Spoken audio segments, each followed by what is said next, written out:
दोस्तों, डिजिटल भुगतानों के बारे में जानने के लिए आपका उत्साह देखकर मुझे खुशी हुई। डिजिटल भुगतान का मतलब है कि आप दूसरे व्यक्ति या पक्ष के साथ इलेक्ट्रॉनिक या डिजिटल माध्यम से वित्तीय लेन-देन पूरा करते हैं। यह नकद भुगतान या मैनुअल दस्तावेजीकरण के बिना होता है और ये तब भी मुमकिन है जब आप और वह व्यक्ति एक दूसरे से अलग हो या दूर हो। एक समय था जब कोई भी वित्तीय लेन देन नकद भुगतान या चेक भुगतान के जरिए खुद से करना पड़ता था। पिछले दशक से वित्तीय लेन देन डेबिट कार्ड या क्रेडिट कार्ड के जरिए पूरा हो रहा है। कार्ड या नेट बैंकिंग भी डिजिटल भुगतान का एक तरीका है। हाल में यूपीआई जैसी नई डिजिटल सेवाएं उपलब्ध हुई है जिनका उपयोग हम बहुत ही निर्बाध, सुविधाजनक और सुरक्षित रूप से कर सकते हैं। यूपीआई डिजिटल भुगतान सेवा आपको बिना किसी परेशानी के कुछ सेकंड के अंदर एक बैंक खाते से दूसरे बैंक खाते में राशि अंतरित करने देती है। तो चलिए यूपीआई सेवा को विस्तार से समझते हैं। यूपीआई का अर्थ है यूनिफाइड पेमेंट इंटरफेस। यूपीआई का उपयोग करने के लिए 3 चीजें आवश्यक है। पहला, व्यक्ति के पास बैंक खाता हो और वह बैंक यूपीआई सेवा का सदस्य हो। दूसरा, आपका मोबाइल नंबर बैंक खाते से जुड़ा हुआ हो। और तीसरा, स्मार्टफोन और इंटरनेट सेवा आवश्यक है। अगर आपके पास ये 3 चीजें हैं तो ऐसे में आप यूपीआई सेवा का उपयोग करने के लिए योग्य है। चलिए अब देखते हैं यूपीआई सेवा का उपयोग कैसे करते हैं। आपको एक ऐसा मोबाइल ऐप चाहिए जो यूपीआई सेवा प्रदान करता हो। एनपीसीआई यानी भारतीय राष्ट्रीय भुगतान निगम का भीम यूपीआई नाम का एक ऐप है। पेटीएम, गूगल पे, फोन पे जैसे दूसरे निधि प्रदाता भी है। आपको गूगल स्टोर या ऐप स्टोर से ये मोबाइल ऐप डाउनलोड करना होगा। चलिए देखते हैं यूपीआई कैसे सेटअप करते हैं। पहला चरण, यूपीआई सेवा प्रदाता ऐप डाउनलोड करें। दूसरा चरण, अधिकतर ऐप के लिए 4 अंक का लॉगिन पासवर्ड जरूरी है।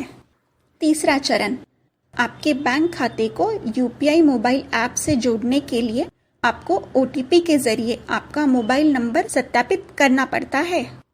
चौथा चरण, ओटीपी सत्यापन के बाद आपको डेबिट कार्ड विवरण जोड़ना होगा, जैसे कि 16 अंक का डेबिट कार्ड नंबर, समाप्ति तिथि, पिन आदि। पांचवा चरण, आप डेबिट कार्ड सत्यापन के बाद यूपीआई पिन सेट कर सकते हैं। छठा चरण, पिन सेटअप करने के बाद आपको यूपीआई आईडी मिलता है। यूपीआई आईडी को सामान्य रूप से वीपीए यानी वर्चुअल पेमेंट एड्रेस कहते हैं। यूपीआई आईडी या वीपीए का चिन्हकारी ईमेल आईडी की तरह होता है जिसमें @ चिन्ह होता है।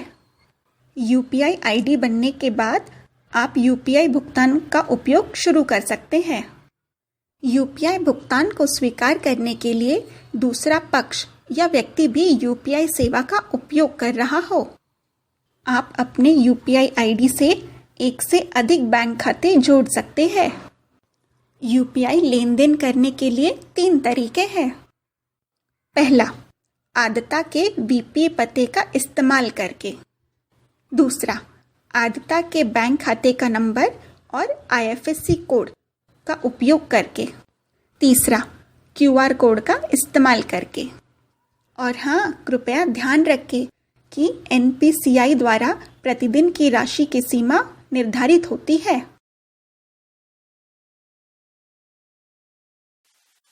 अब आइए देखते हैं आपको इस दृश्य से क्या क्या समझा है। प्रश्न 1, सुषमा के पास बैंक खाता है लेकिन उसका बैंक खाता उसके मोबाइल नंबर से जुड़ा हुआ नहीं है। ऐसे में क्या वह यूपीआई सेवा का उपयोग कर सकती है?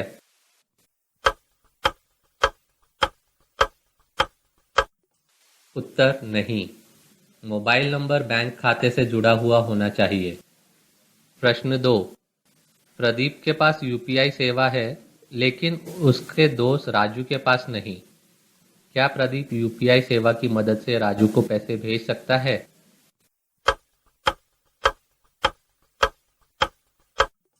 उत्तर नहीं। यूपीआई लेन देन करने के लिए दोनों पक्ष के पास यूपीआई सेवा होनी चाहिए। अगर आपको यह वीडियो उपयुक्त लगा हो तो कृपया हमारे YouTube चैनल को सब्सक्राइब करें और लाइक दबाएं।